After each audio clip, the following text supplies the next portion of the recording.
another misconception that I'm sure a lot of people have in trying to get into the field is, oh, I 100% need a college degree to break into the field. And it's absolutely not true. And you're living proof of that. You were doing everything except for security and IT for the longest time.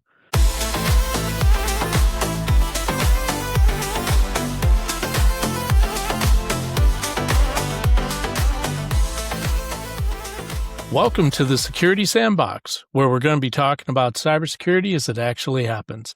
The decisions, trade-offs, failures, and lessons behind the controls.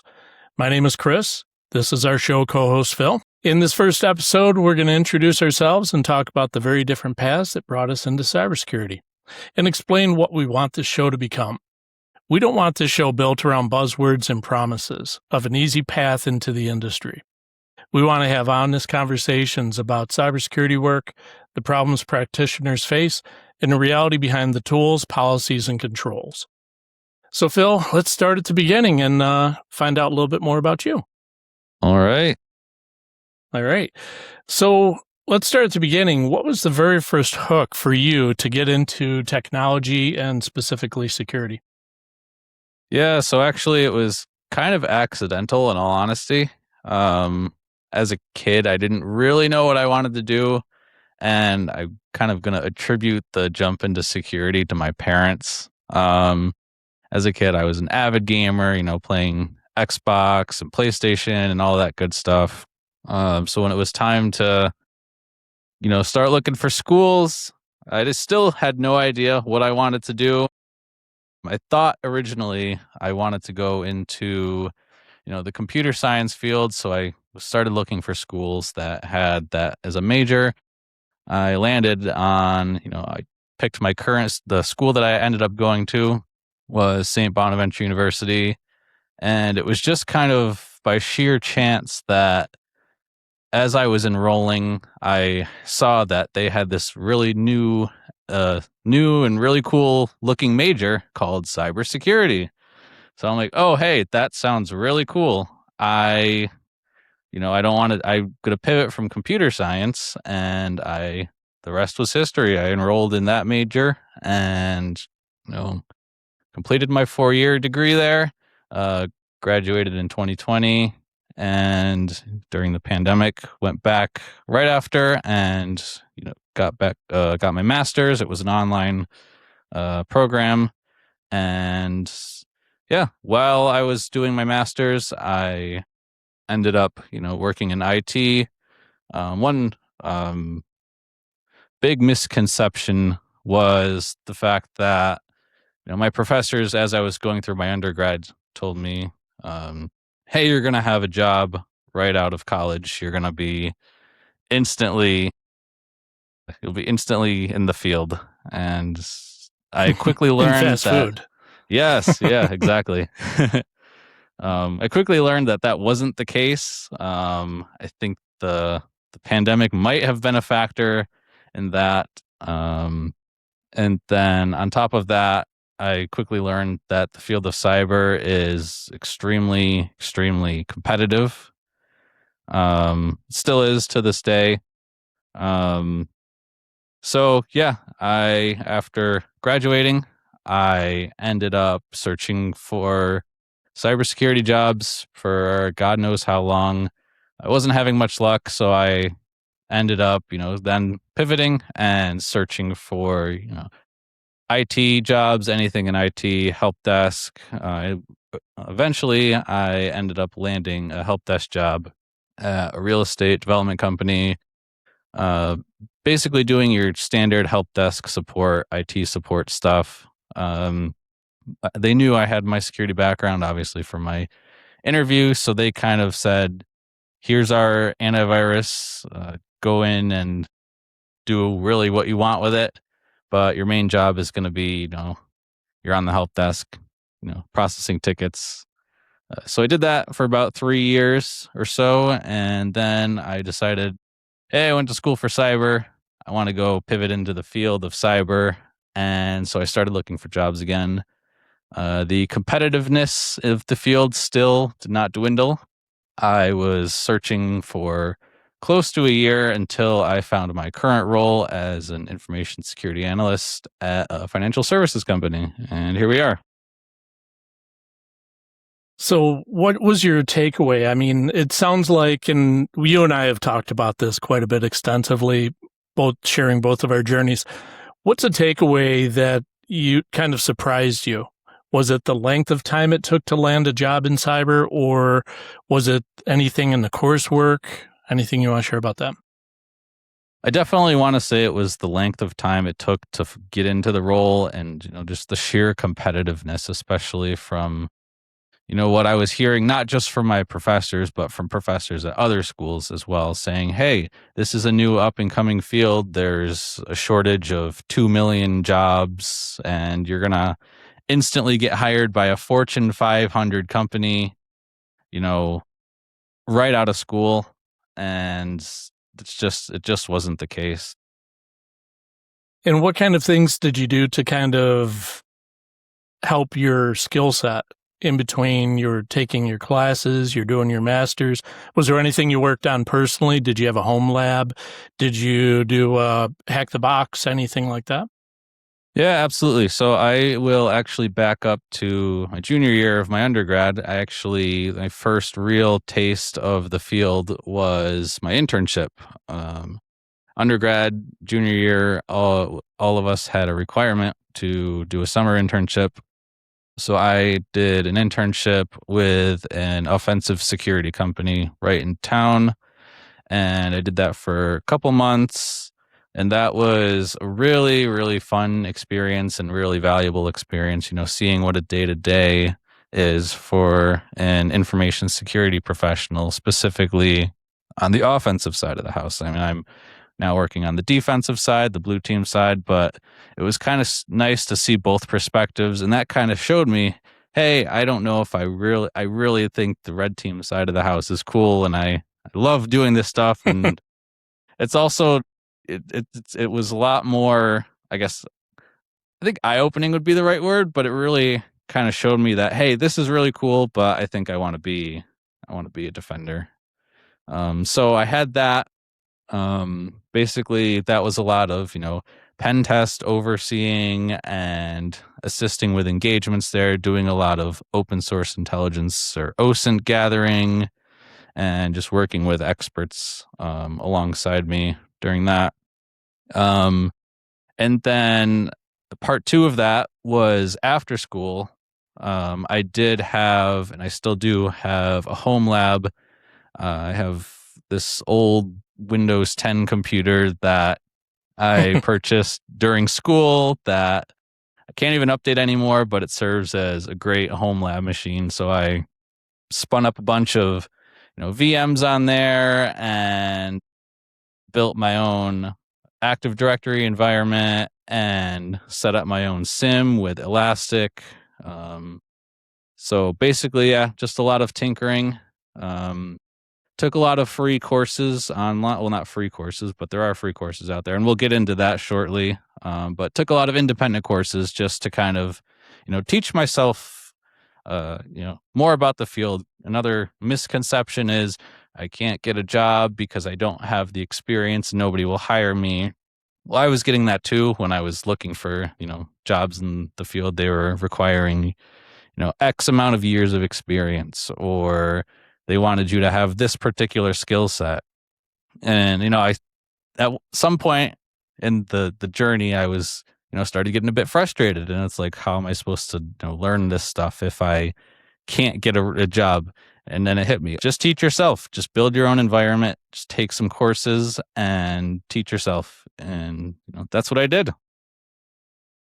Awesome. And I think that's a good lesson for all of us. And the thing that I'll share a little bit about my journey is cyber is really good for self-starters. You're constantly learning. You're always going to have to be evolving. And you had to evolve from being an academic and taking your courses. Say, you know what? Screw this. I'm going to teach myself the skills I need, get the interviews, and work my way into a position where somebody will actually take me seriously instead of just another student with another resume and a stack of resumes. It's something I look towards is having a role model or a mentor. Did you have any mentors in your academic career or cyber person that you looked up to? Yeah, absolutely. I had a couple actually. One being, one of the guys that I interned with, actually a couple of the guys that I interned with, I still keep in touch with to this day. I know I'll shoot him a message. Hey, how's everything going in the offensive security world? And hey, do you want to get lunch this day or catch up? So a couple of those guys have been really, really helpful, and they, kind of served as a mentor for me. And then additionally to that, an online resource, gonna plug him, Mr. Heath Adams of, used to be of TCM Security. Basically, that's where I did all of my, training, and I actually got to talk with Heath a while ago, and he, served as a mentor to me, gave me some great advice of, you know, how I should, some, tips on how I can get into the field, how I can spruce up my resume and, stand out from the crowd. I basically, his advice was really, really great. And again, if you're looking to take some courses, I'm going to plug them again because they were amazing. And, I'm still on the academy. So again, TCM Security, they've got great stuff for red team and blue team. So if you're looking for some hands-on experience, definitely check them out.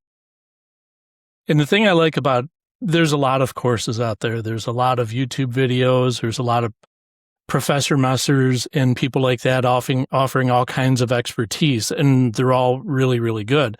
The thing I like about TCM, and I've taken quite a few myself, is that it covers such a breadth of topics.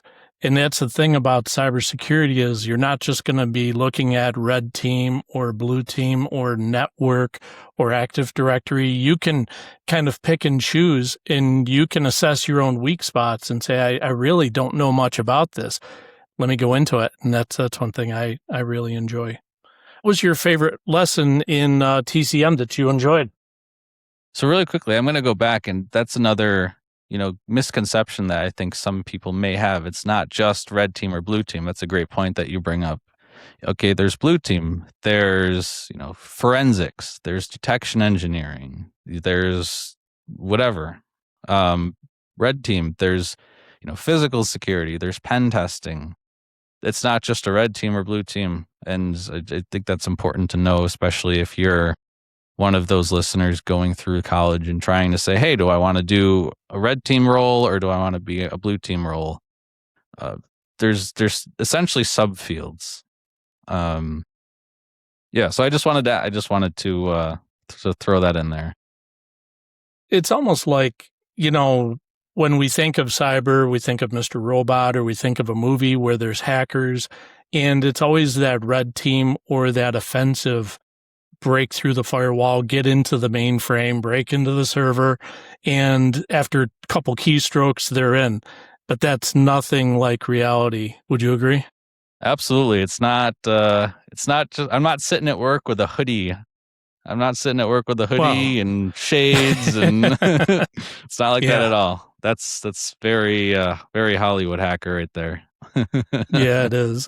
Sometimes it's not very glamorous. We're in our cubicles and, we're seeing alerts. And, but the thing is, there's drama to it, but you really draw upon that what you will, because you have to picture, and what I do, and I'll get into this, and I don't want to steal your thunder, is I picture somebody on the other end trying to attack and trying to send that email or trying to get into our Active Directory, into an account or a profile. That makes it more exciting for me. And then I want to pull my hoodie up and stop. Sure. So, absolutely. Yeah. Really cool. So, all right, we'll stop there. I could ask you questions all day. Do you have any, we should probably pivot into me now, I guess. Yeah, absolutely. So I had kind of gone through, my pathway into cyber. It was more traditional 4-year degree, then, jump right from there into IT and then into cyber. But as in talking to you and getting to know you over the years, your path was a little different. You want to tell us about that? Well, my path started, I was around when Windows 3.1 was a thing. My first computer was a Mac in the library in school. and learning how to play games on that. And then I got a VIC-20 way back in the day and a Commodore 64, teaching myself basic programming, teaching myself how to open up a magazine from the Ames department store and type in code and figure out how the code worked. And that became like an interest, a lifelong journey of technology and how it works, how it breaks, but also kind of piecing things together. When Windows 95 came out, Windows 98 came out, I started getting into photography for a while. I started doing a lot of wedding photography, family, baby photography, engagement photos, and I wanted to put those on a computer. Well, that's sometimes easier said than done in the mid 90s because you had, film and you had to, scan them or you had to do different things. And then digital came out. And I really got into a lot of the tech on the photographic side, which led me towards Mac. In the meanwhile, I was working for a ministry and there was nobody doing tech there at all. There was the pastor who was kind of oriented with most, he was kind of the tech person by default, but he wanted some help. And I said, hey, absolutely. Let's figure it out. And we ended up building a website. We ended up getting some live stream going back in 2000, early 2000s. And this was much before, there was no live streaming then. There was no YouTube or anything. And figuring that out, and I became the de facto tech guy, sound room guy, and setting up cameras and recording and streaming it and just putting together HTML and figuring out WordPress, teaching myself as I went along. Fast forward to midlife, and I've been helping people with their networks, helping people with their email problems, and setting up routers, setting up printers, network printers in their businesses. It's something I always wanted to do. I got a job with Apple, and I worked there for several years during the iPad release and during several iPhone releases. And I came on board as a web developer trainer. So that was kind of helping people figure out how to do web development, but also how to use the Apple built-in tools to transition from Windows to a Mac and how they could get those things done in the Mac OS. That exposed me to a lot of experts because I wasn't just the only person there. There was a whole team of specialists. There were experts in audio. There were experts in music. There were experts in video. There were experts in just everything you can think of. Mobile devices was becoming a thing then. The iPhone, the iPad, how they break, taking them apart, fixing them according to the Apple specifications on the Genius Bar. Taught me a lot. It was a crash course in retail technology service. And there are a lot of people who get into IT that way. They might work in retail. They might work on the Geek Squad, or they might have a side job doing a business, just working in IT, learning at the feet of somebody. And that's very valuable. But I was all self-taught, and that was never recognized in the industry. And I had heard throughout my life, you should really think of pursuing, security. Meanwhile, I'm working. My real 9-to-5 job was I had started driving professionally in 1995 for several different companies, including UPS for quite a while. And that was kind of my bread and butter was UPS, but I enjoyed technology, and I did that on the weekends with the church stuff or with families I was helping or taking photos of their weddings, and then putting them on websites, and then learning how to integrate that with WordPress, kind of just teaching myself how it all worked, and then how to lock it down. Fast forward into my midlife, I really started to question, like, what path am I going to be on in the next 15, 20 years? Is it too late for me? And so we sometimes come to those points in our life where we say, I'm 30 years old. I want to start again. I'm 45. I want to start again. And I just want to encourage anybody who's at that point in their life, just take the age off the table. And if it's something that's going to make you enjoy getting up Monday morning to go do it every day, take a chance and go out to do it. I dropped everything, and I got, this was after my service in the Navy. I got back in touch with some affiliates in the Navy, and they helped me to find some schooling at Lemoyne here in Syracuse. So went through there and got sidetracked, went through a 4-year biology degree, finished that up, and started a master's in occupational therapy, which was incredible.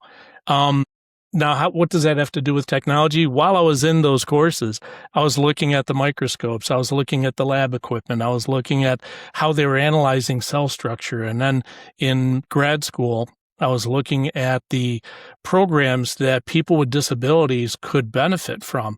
When I was working in a group home with individuals with severe autism, they had iPads and they were set up with specific apps that would help them communicate because some of them were nonverbal. And that really tied into me. It resonated with me that technology can help people in every aspect of their life, even if they have difficulty or deficits in their speech. So I started talking to some of the people in the classes. Again, it's COVID. It's around that same time. And I said, you know what, I'm just going to do a hard pivot here and move from grad school into something I enjoy, but I really enjoy the tech. And that's always been a passion and interest and something I look forward to. I know I'm going to wake up Monday morning. I'm going to enjoy this. Reached out to the Navy again. They said, absolutely. Let's switch your major and go into computer science with a focus on cyber. And the rest was history. But I still didn't have the resume. And that's the thing is you're in midlife and you're starting over again. Okay, I've got driving. I've got all of these jobs I've done on the side, but you can't really put that on a resume or a CV. I needed to start again. I don't care. I'll be an intern at 40, whatever years old. I mean, that's what you got to do. That's what you got to do. You're out It's there humbling. grinding. And yeah, you got to grind. And I said, I don't care. And I started applying everywhere. What I was reading on Reddit, what I was reading on forums, I'm reading on blogs, I'm watching YouTube videos of people who got into the field like us. And it was just encouraging to get experience. If you need to buffer up and build up your resume, get IT experience, help desk. Get out there and actually be the person taking the calls, solving problems, show that interest, and then use that. And that's a similar thing that you did, Phil, with the real estate company.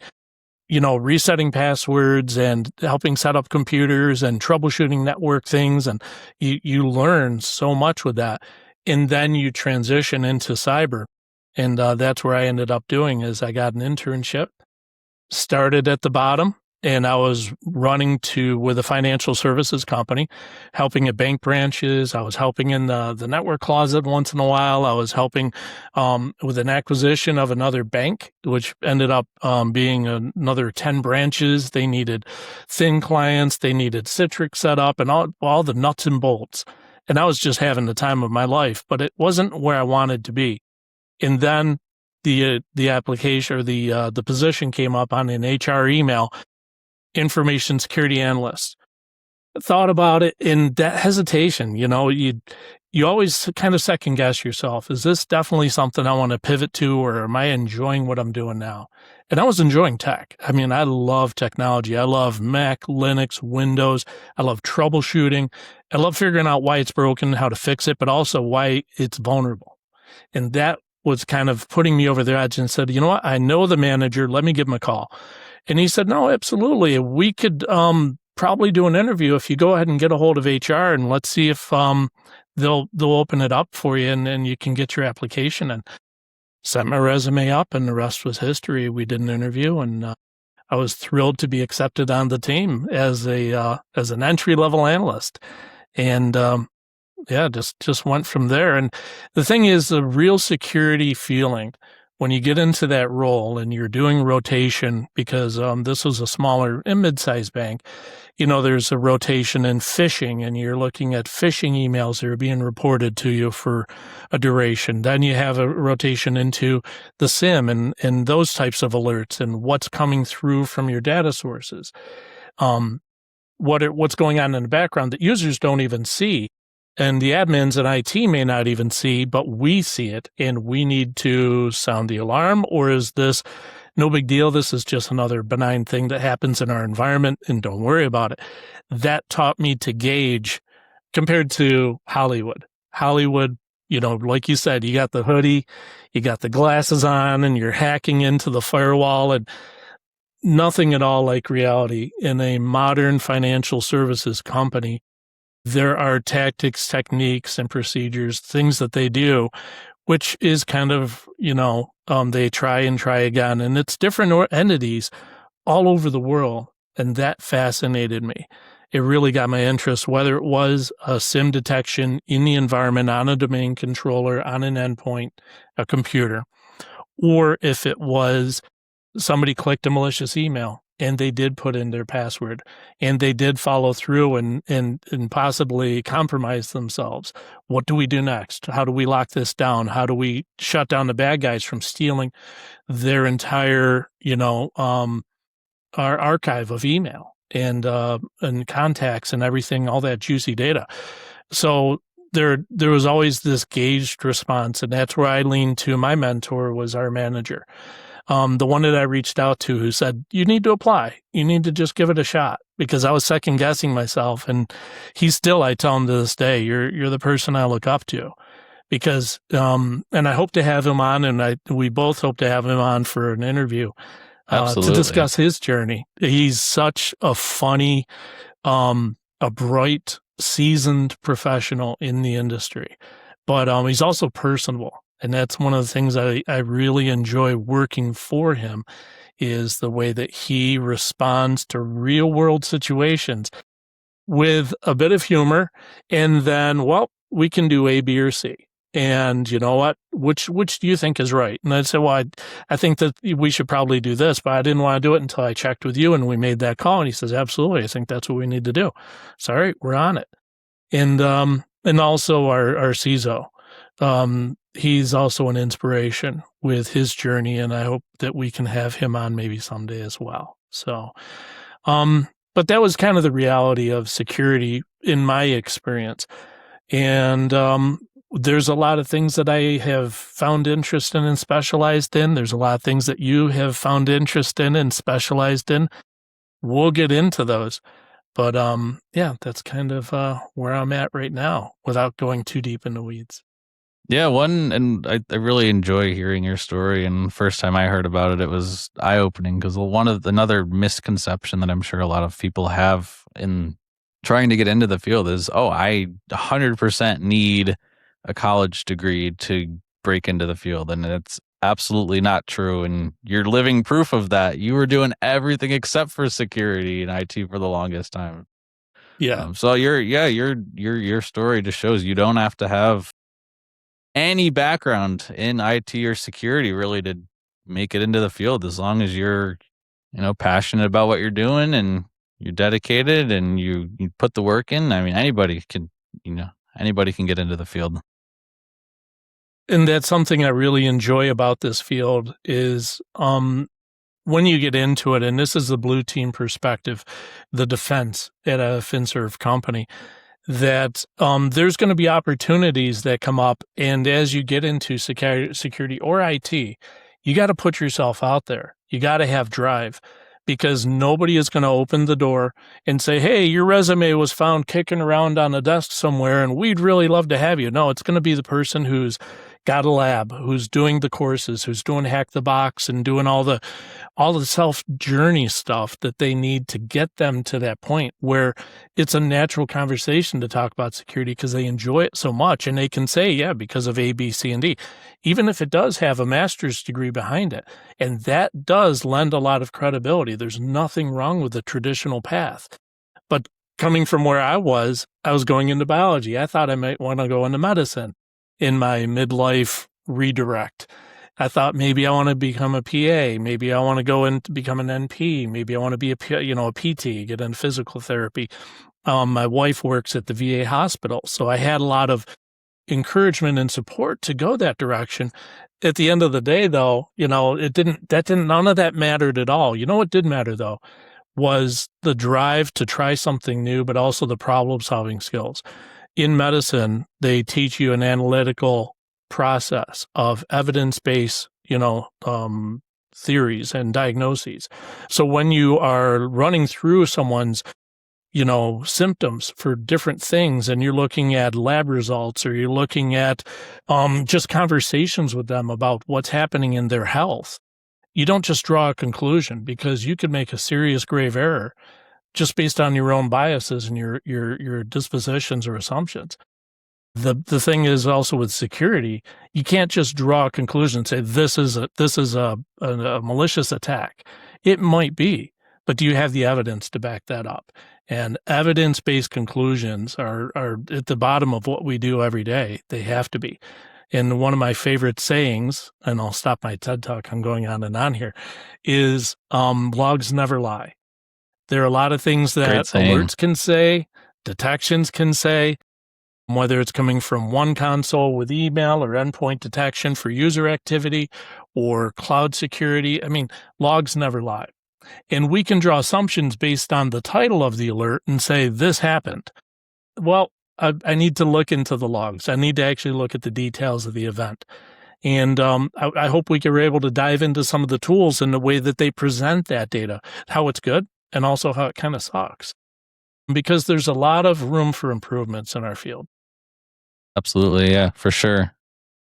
So you kind of told our viewers about your story and how you were working through your different professions and ended up in the field. So when was kind of the first aha moment? Like once you made it, like when was the first kind of wow, I'm in the security field. I made it. All this hard work is paid off. To be honest, that's hard to nail down because the first 6 to 9 months, I was blind every day. Like, what am I doing? How do I keep up with what everyone else is doing? Learning the environment, learning all of the applications, and rotating constantly into, well, now we're doing user access reviews. Now we're doing SOC reviews. Now we're doing GRC stuff. And then, it felt like for a while, I never was able to get my traction and actually feel like I'm in my spot until my favorite tool came along. And you know what that tool is? I do. DLP. I do. And to be fair, DLP landed upon us because, well, it was an audit requirement. Our company needs to have DLP, which is data loss prevention. And it's partnered closely also with DSPM and CASB. They're different sides of the same coin. But data loss prevention, entirely new word to me. I was coming from an IT background and taking my classes, learning Java, learning coding, doing all the typical IT stuff, computer science stuff in my classes. But this was, and we've heard the same thing from our own interns. They're not teaching this in college. This is something that's really, really valuable, but it's kind of like just left off the curriculum that, data loss prevention, when I got into, okay, we need to have somebody who's going to take this over. And I felt compelled and like, let's learn it. I will jump in. I'm going to dive into the documentation. I'm going to help get it set up. I was kind of in the middle of, our manage control tool, manage engine, and so all right, let's get installers set up. Let's do a test deployment, get all the wheels and belts turning, so we could actually see how this works for a POC, for a proof of concept, for a few months. And suddenly, I became the data loss prevention person, and then I felt like I was becoming, really solidified in my role in security.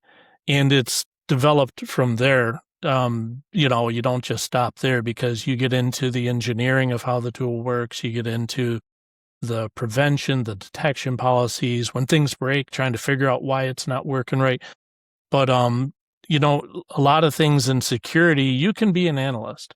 If you just want to come in and review emails and, answer queries about certain things and look things up in Copilot once in a while and, do a few SOC reviews and GRC stuff. Nothing wrong with that. Work in a SOC for your whole career, and if you enjoy that, you can fill your days with just being an analyst. I wasn't satisfied there. I know that Phil has got that same drive in him, to just go beyond that and say, why is this detection saying this like this? Is there another way that we could set up a detection to do something better? And what we were doing in DLP, Phil was learning on his tool, and on the EDR side of things. And he was diving deep simultaneously because we both started the same company around the same time. And we kind of, went separate ways. And then we came back together because there was just a cross-pollination between the tools where we benefit from each other's expertise. He was better at this, and I had a little bit more grasp around this and brought this to the table. And, but definitely DLP. Not to get off topic, and I really felt like I was at home when I just ask my wife when I was coming home talking about DLP. How many conversations say, "Oh, honey, I learned so much about DLP today. It can do this, it can do that. They're coming out with a new AI this and a new feature, and we had to roll out a new version, and we had to deploy it to this many endpoints, and it broke this, and I troubleshot it, and I worked through the problems with it, and now it's working, and I feel just really great about it." And she's like, "I don't even know what DLP is." That's how you But to know be you love what you fair, do. That's how you know oh yeah, you love what you do. absolutely. And I learned to read the room a little bit because my excitement for the field that didn't always translate with acronyms and jargon and things like that. And that's a little bit what we want to do. And I want to be a little bit aware of is it's easy for us to throw on the buzzwords and talk about tools and policies, but I want to make it understandable and relatable to people new in the industry, but also be able to add credibility to people who are the engineers and architects who may tune into us and say, this is an interesting conversation that they could possibly relate to and maybe even share in the comments their perspective. We are interested in those types of people as well. Absolutely. So Still think we got to get you a shirt that says DLP on it. Absolutely. I'm looking forward to our we're going to a conference. A few of us are going out to San Diego in September and having a good week-long time at the vendor conference out there and talk to the engineers. I'm going to do some AI certifications while I'm out there and just love it. I've got a Proofpoint polo shirt and it's going to have that on and it's going to be fun. There we go. Yeah. Awesome. So I got another question for you. Now, what about you? I mean, you got another question for me? I got one more for you. Okay, go ahead. You kind of you might have touched on it a little bit, but as we're going through our day to day, and we both know, it's not all good. There's sometimes bad stuff happens, and sometimes lessons are learned, and so I just wanted to ask you. I just wanted to make that clear to maybe some of the newer viewers that aren't in the field that it's not all just good stuff happening. So there's bad stuff can happen, lessons can be learned. So I just wanted to ask you, what was a challenge or a lesson that you kind of found yourself coming to terms with as you have been working through the field? It was some of the misconceptions of cybersecurity. When I came into the field, you have this bias towards what you see in Hollywood or what you hear the professors say. Everyone's going to have a job in this or that, and you're going to be the go-to person. When you're starting off as an analyst, it was kind of like an eye-opener to me that I had to adjust my response to things based upon what was really happening. I tend to be a little bit excitable and I tend to jump in because I want to solve the problem and figure it out and who's attacking us and why. And it took a little bit of mind reshifting and reprogramming to figure out that there needs to be a flow from the event happening to the response and the remediation or the mitigation that needs to be put in place. So that's prevented. Not everything is, hit the red button, stop everything, isolate the endpoint, because I was a little bit of that when I first came into the field. I was, really taking everything super seriously. And at the end of the day, 99% of it wasn't necessarily the stop everything moment, that you think it is, like Hollywood portrays.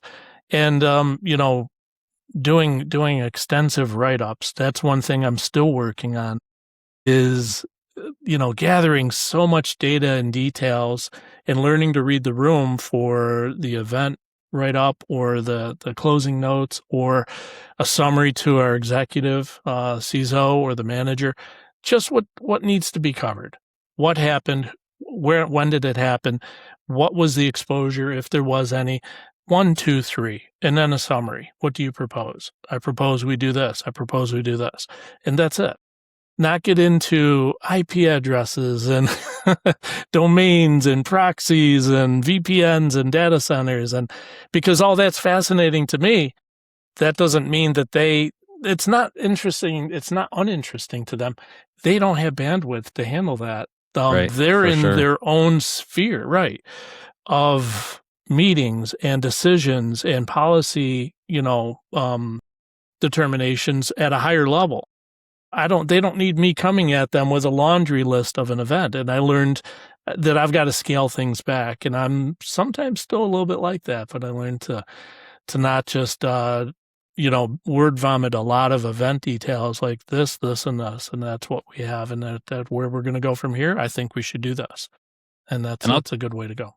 I'll kind of add something too. One thing that I really learned when I first started, and Yeah. still kind of realizing, is that when I first came into the field, I felt like I had to know everything. I felt like I got in here and there's this system and there's that system and I have to be an expert in all of these, and it's just not the case. There's so much going on, and it's important to know that, hey, when you land a job in the field, you're not going to be expected to know everything. I mean, you could probably attest to the same thing. It took me probably at least 6-7 months getting into the role to fully understand the environment, because it's a whole new environment. You have to learn a whole new environment, how these things operate, what's normal behavior, what's anomalous behavior. Then you have all these Mhm. crazy tools that you got to learn, and there's other people on the team as well. There's you're an SME in your own tool. I'm an SME in my tool. We have other team members that they've been here 5, 10, 15 years. That you don't be afraid to ask questions to your teammates. Use them as references, and don't feel like you need to know everything. And that was definitely eye opening for me. Yeah, and that's I could resonate with that because coming into the field as an older person, sometimes I felt like I had to prove myself, and maybe that fed into I've got to give all the details because I got to show I know what I'm talking about type of thing. Sure. Awesome. Do we want to wrap up with our final segment here, just talking about a few of the landscape Yeah. shifts that have happened in these three years that we've kind of been in the field? Yeah, absolutely. I mean, even though we're relatively new to the field, I think this is going to be an interesting perspective from people from operators who are on the consoles every day, but not as analysts. Both of us have dove deep as leads and SMEs in our tools, earning that position in a roles matrix that if something goes wrong, you're the go-to person for the architecture and the engineering of the rules, the policies, the correlation rules, the data collectors, the agents, everything. And, I think that there's a lot to discover as we see how the industry is evolving, because has it changed since you started with the team? Absolutely. 100%. I mean, companies change tools. That's always fun because, you might be using ABC Sim one day and all of a sudden, okay, guys, we're going to pivot to this new tool. We figure out there's similarities, but not across the board, and there's changing sometimes your expectations of how am I going to get this working? How am I going to get this to not create any gaps in our security profile? Um, and also try to be the go-to person who knows the most about it and can answer the questions, but also be the thing I love what you said is be the person to say, I'm not sure. I'll ask somebody else on the team or I'll reach out with a support ticket. It's okay to say you don't know. Absolutely. And I know we said at the beginning of the show we're not gonna use any buzzwords here, but I'm gonna have to break that rule, and I'm gonna have to use the big buzzword in the field that it's been the buzzword last year, it's the buzzword this year, and it's probably Here gonna we be the go. buzzword next year. It's AI. I know 3 years ago when I started, it was up and coming, and Yeah. we were working on getting ahead of it, but now it's the only thing everyone's talking about. Everybody's talking about AI this, AI that, and that's definitely been a huge shift in the landscape, in my opinion. And there's been a trend among the vendors that we both have observed as they reach out to us and as we're talking with our already current vendors with the company, everything's AI. Oh, it's a new feature, it's AI enabled.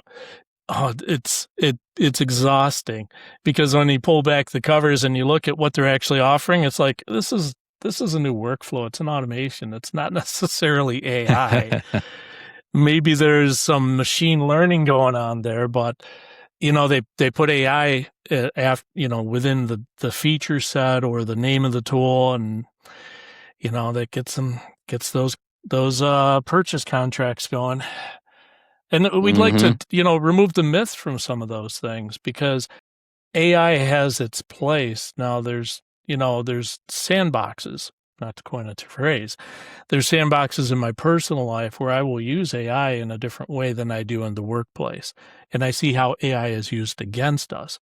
But when I first was working here in IT, AI was kind of a buzz, like you're saying. It was a new thing, a buzzword. ChatGPT 2 or 3 was coming out, and nobody really embraced it for quite a while until, ChatGPT 4 and some of the discussions around recently Mythos have come out. Mythos is going to be a threat to almost every sector, every vertical across the world.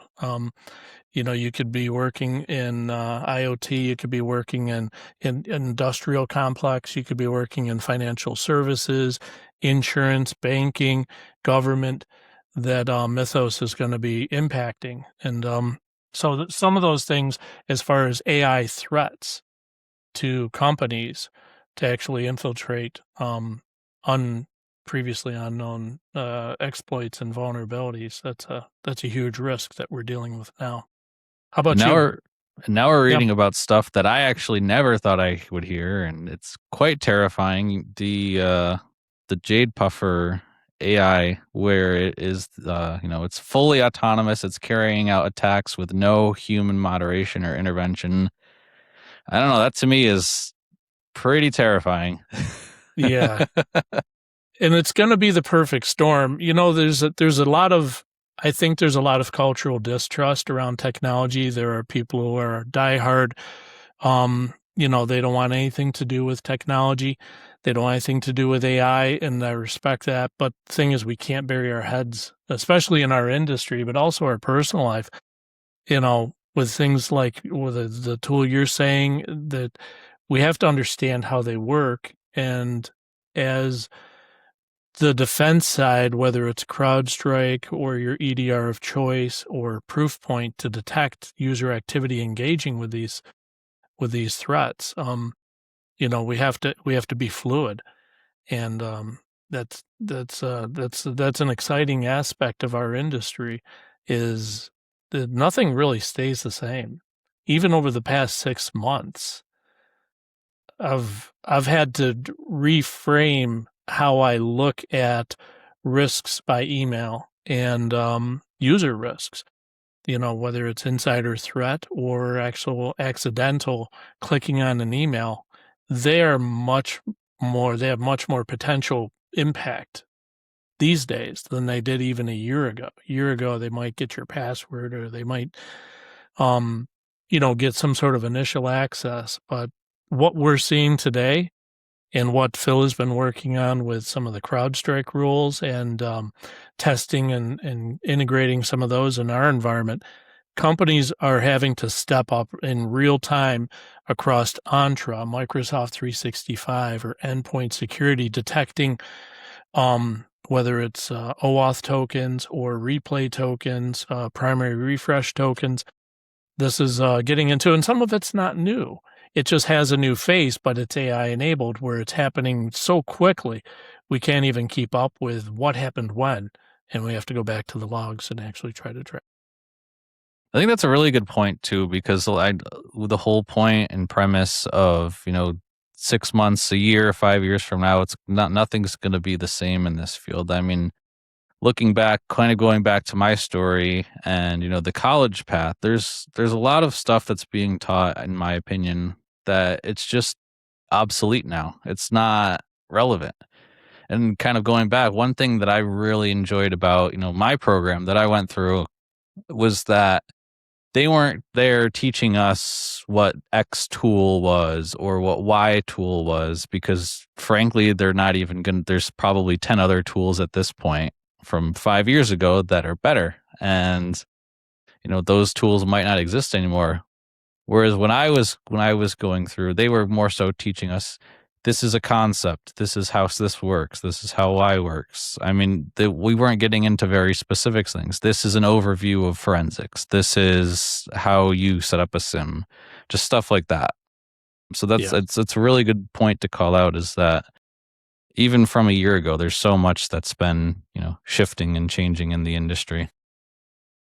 And the thing is, we have so much more in the in line of resources than we did even 5 years ago, 3 years ago, as far as the capability of the tools, but also the open source intelligence that we can take advantage of.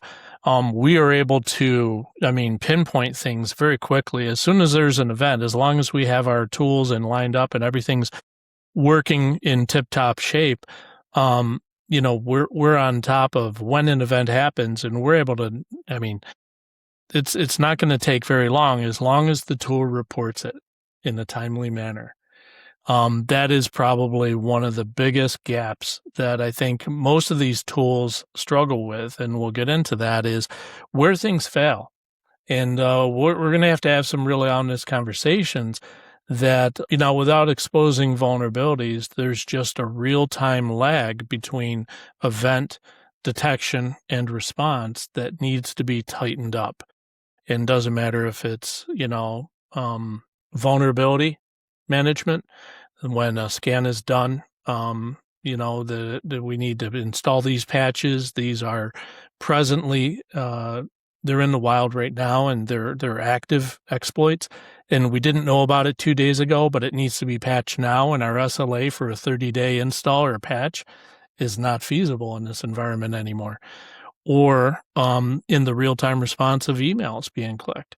We need to know as soon as that happens. There is no gap of, this happened last week, and the console is just telling us now, because there was a reassessment of the domain's reputation. All right, we're back. We had some technical difficulties, but perfect timing, because we were about to wrap it up anyways. Stuff happens, but yeah. Somebody's camera died. I won't say who, but yeah, here we are.